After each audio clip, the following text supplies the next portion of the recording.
Boas pessoal, daqui HatRat e o vídeo de hoje é uma comparação entre Air Coolers e Water Coolers, principalmente para aqueles de vocês que querem comprar agora um, não têm muita experiência com um e com outro e há muitas coisas a considerar para além de preço e temperaturas. Portanto, eu vou referir vários pontos e a estética não entra aqui, porque a estética é 100% subjetiva, não há nada a dizer. E portanto, eu tenho aqui dois coolers comigo. O intuito não é fazer a comparação entre estes dois, ok? Eu só peguei num de cada tipo para me ajudar aqui no vídeo. Este é o 212 Evo da Cooler Master, vocês acho que quase todos conhecem, e um Liquid Freezer 120. Portanto, a escolha de um ou de outro começa quando vocês decidem que não querem usar o cooler que vem de origem com um processador, ou se compraram um processador que não traz cooler de origem, ok? E portanto, o que eu quero dizer é que não vale a pena pensar em dissipador nenhum se o processador não tiver já sido escolhido ou já comprado. Uma coisa que se deve ter em mente logo de início, que ainda existe pessoas que não estão muito familiarizadas podem ter esta noção, e eu sei que algumas têm, é que baixar as temperaturas não aumenta o desempenho de nada, ok? Estamos a falar do processador aqui. Baixar as temperaturas do processador não vai aumentar desempenho, zero. Vai aumentar desempenho, baixar a temperatura do processador, se o processador estiver a atingir a sua temperatura máxima e estiver a fazer downclock. Se isso estiver a acontecer, seja por que motivos for, se o vosso processador estiver a atingir a temperatura máxima e estiver a baixar o clock para se manter na temperatura de segurança, claro que baixar a temperatura aí sim vai aumentar o desempenho. Mas numa situação normal, se estão a usar o dissipador de origem, estiver o PC estiver limpo, o dissipador estiver limpo e não sei o quê, tirando algumas exceções, regra já, o dissipador de origem é suficiente. Friso, regra geral, ok? E portanto, nesses casos, se tiverem, por exemplo, um i3 ou um i5 que venha com dissipador de origem, a não ser que estejam 40 graus dentro de vossa casa e que o computador esteja todo sujo, o dissipador de origem vai ser suficiente para manter o processador dentro das temperaturas. E nesse caso, comprar um cooler destes ou destes vai interferir zero no desempenho. O desempenho vai ser exatamente o mesmo, exatamente igual. Então, para que acrescentar um cooler? 3 pontos principais. Primeiro, estética. Não dou opinião. Segundo, diminuir ruído, eventualmente, mas também depende dos casos. Terceiro, overclock. Mas falando então, portanto, vocês querem reduzir ruído, querem ter margem de overclock. Primeiro alerta que dou, um water cooler não tem necessariamente melhor dissipação de calor que um air cooler, ok? Os testes que eu tenho para mostrar são aqueles que eu já fiz. Passem no canal se não viram os testes coolers que eu fiz. Vejam o último, porque inclui os testes de quase todos os coolers que eu já testei aqui. E vocês vão ver que um water cooler não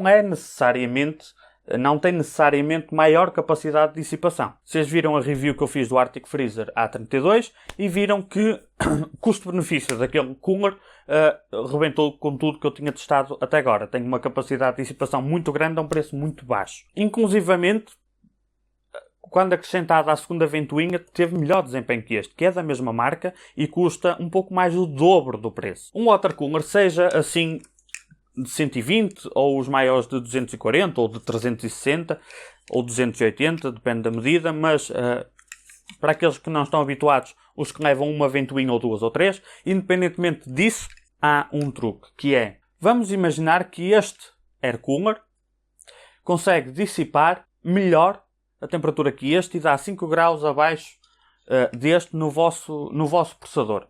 Não é o caso, por acaso aqui não é o exemplo. Este perde em relação a este. Mas vamos imaginar que este é um air cooler muito bom, em que tem melhor desempenho que este aí por 5 graus. Um caso hipotético.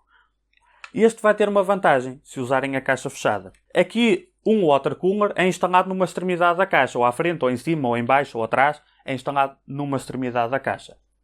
Os water coolers dão-vos a possibilidade de puxar ar de fora da caixa para dentro. E eu testei, fiz a experiência com este, fiz a experiência com o Master Liquid Pro da Cooler Master e, nos dois casos, a temperatura do processador é mais baixa se puxarem ar de fora da caixa para dentro, em vez de dentro para fora. Vai depender de muitos fatores, vai depender da caixa, vai depender das ventoinhas, vai depender do cooler, vai depender da temperatura do processador, vai depender da temperatura da gráfica, vai depender de tudo e mais alguma coisa, mas, nos casos mais, noutros menos, vai influenciar a temperatura. Numa caixa extremamente bem refrigerada, num processador que crie pouco calor, se calhar a diferença vai ser 2 graus. Numa caixa com não tão boa ventilação e um processador que aqueça muito, se calhar a diferença vai ser 6, 7 graus. Vai depender, ok? Mas existe essa possibilidade que com o air cooler, não. O air cooler estará sempre dependente da temperatura ambiente dentro da caixa. E se a temperatura ambiente dentro da caixa for muito grande e vocês estiverem aí a tentar alcançar um overclock mais alto possível, pode chegar a um ponto onde ou se troca de cooler ou se abre a caixa, não é? Os water coolers têm a vantagem de poderem puxar ar de fora para dentro. E vamos imaginar neste caso que havia 5 graus, este perder por 5 graus. Se calhar, ao pôr o cooler a puxar ar de fora para dentro, vai compensar esse fator. Vai depender de muitas coisas, mas é algo que eu normalmente não vejo referido e que é verdade. Mas depois há a questão do pó acumulado aqui, mas isso é outro ponto. Outro ponto é o ruído. Os water coolers, muita gente costuma dizer, assim no geral, que os water coolers são mais silenciosos. Não são. Há water coolers mais silenciosos que air coolers, mas essa não é a regra. Vou pegar aqui numa ventoinha. Se vocês pegarem na mesma ventoinha, a mesma ventoinha, às mesmas rotações, é muito provável que a mesma ventoinha vá criar mais ruído aqui do que aqui. Mais silenciosa não parece que vá ser. Vai ser igual ou mais ruidosa. Agora, existem os casos onde o water cooler realmente pode ser mais silencioso, e vai ser na prática. Vamos imaginar o exemplo onde pegamos num water cooler que realmente é melhor que um air cooler que estamos a comparar. O que vai acontecer é que a ventoinha vai girar mais devagar. Se tiverem aquilo automatizado, não é? Na borda, para aumentar e baixar a rotação, ela vai girar mais devagar. Vai fazer com que, na prática, o cooler até fique mais silencioso. Mas às mesmas rotações é mais provável que seja mais ruidoso. Uma razão muito simples. Vejam a minha mão deste lado, atrás do cooler. Vejam aqui. Percebem o que eu quero chegar? Este, regra geral, também não é regra 100% absoluta, a densidade aqui, a densidade das tiras é maior, regra geral, nos water coolers. Quanto maior for a densidade, maior é a pressão estática criada, mais ruído vai provocar a ventoinha ao tentar passar o ar por aqui, ok? É por isso que em muitos casos também, eu vou repetir isto as vezes que for preciso, não é regra 100% válida, mas em muitos casos, às mesmas rotações, um water cooler vai produzir realmente mais ruído. Juntando ao aumento de ruído disso, temos o ruído da bomba, que hoje em dia, regra geral, é um problema que está praticamente ultrapassado. Ainda assim pode haver aí casos onde realmente se vai notar e o barulho da bomba torna-se incomodativo, regra geral, quando se consegue ouvir mais a bomba do que as ventoinhas. Normalmente o ruído da bomba é um ruído mais agudo. Hoje em dia é um problema que está no geral resolvido, mas ainda pode haver esse caso, ok? Outra coisa que pode eventualmente desfavorecer os water coolers é a questão da limpeza. Vocês podem ter o melhor sistema de refrigeração do mundo. Se aquilo não estiver limpo, adeus refrigeração. E a mesma coisa que faz com que possivelmente aumente o ruído num water cooler, a questão da densidade, vai fazer também com que mais rapidamente se nota a acumulação de pó. Quanto maior for a densidade aqui, mais pequeninos forem os espaços aqui, mais rapidamente vai acumular pó. Ao acumular pó mais rapidamente, significa que mais rapidamente vai perder desempenho o cooler também. Ao mais rapidamente perder desempenho, mais vezes vão ter que limpar. Digo já, não adianta comprarem um water cooler o melhor que houver no mercado. Se tiverem 1 ano e meio sem o limpar, se deixarem chegar ao ponto onde o ar simplesmente não passa, não vale a pena. E isso vai de encontro àquela coisa que eu disse no início de o water cooler ter a vantagem, possível vantagem, poderem pôr a puxar ar de fora da caixa para dentro. Mais rapidamente vai acumular pó aqui. A temperatura vai ser mais baixa, um pouco, mas se não tiverem cuidado, a acumulação de pó pode-vos ser o tiro pela culatra. E ao fim de meio ano ainda vai ficar a temperatura mais alta do que se tivessem simplesmente deixado o cooler a puxar ar de dentro para fora. Portanto, são tudo aspectos a considerar. Os water coolers pré-montados não precisam de manutenção. Mas temos que considerar outro fator. Se comprarem um cooler destes, o que é que pode variar aqui? A ventoinha. A ventoinha pode variar e nesse caso compra-se outra ventoinha. Magia, está resolvido o problema. Tirando o risco de leaks, que hoje em dia é extremamente difícil, ok? Pode acontecer, claro que sim, mas é extremamente difícil isto verter um líquido. Mas esquecendo dessa parte, pode variar as ventoinhas, claro, 1 ou 2 as que tiverem aqui, ou 4, pode variar a bomba. É mais um ponto de falha. Se vocês são daquelas pessoas que têm pavor de cada vez que alguma coisa está estragada no computador, que não sabem por onde é que são de virar, que não gostam de fazer diagnóstico, é mais um ponto a avaliar, ok? É raro isto acontecer? É frequente? Depende dos modelos. Não existe nenhum produto em tecnologia que seja à prova de defeito.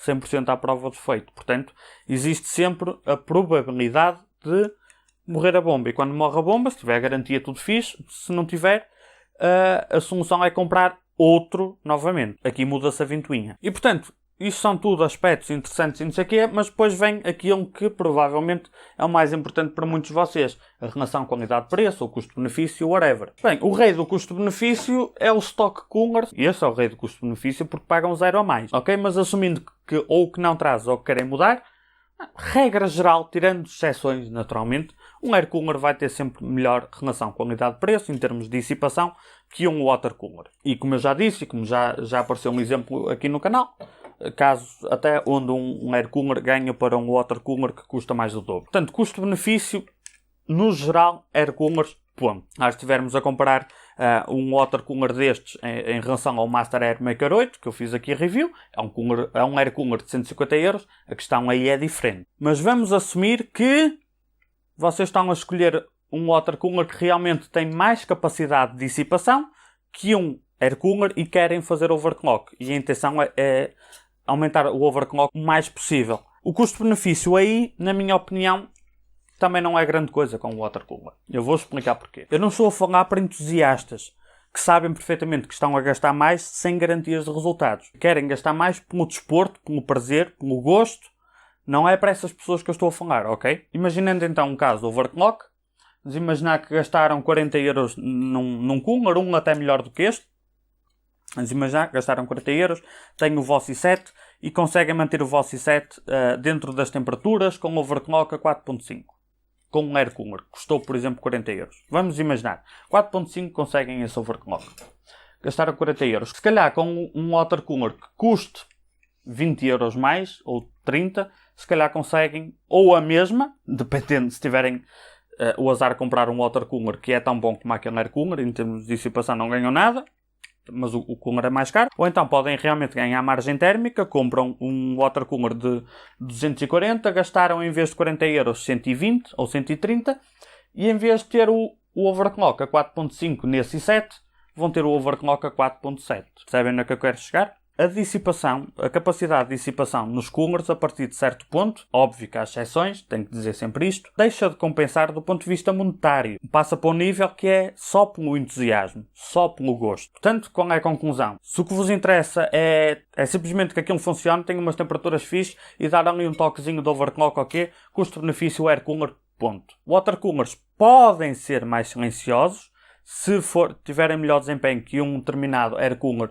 permitindo com que as ventoinhas girem mais devagar, porque se as ventoinhas provocarem o mesmo ruído e tiverem que girar à mesma rotação, a tendência é que seja ainda mais ruidoso aqui, e partindo do princípio que a bomba não vai fazer mais ruído que as ventoinhas. Mais cuidados para limpar. Se gostam esteticamente destes, aí é diferente. Vão por aí, sejam felizes, montem a vossa máquina como querem do ponto de vista estético.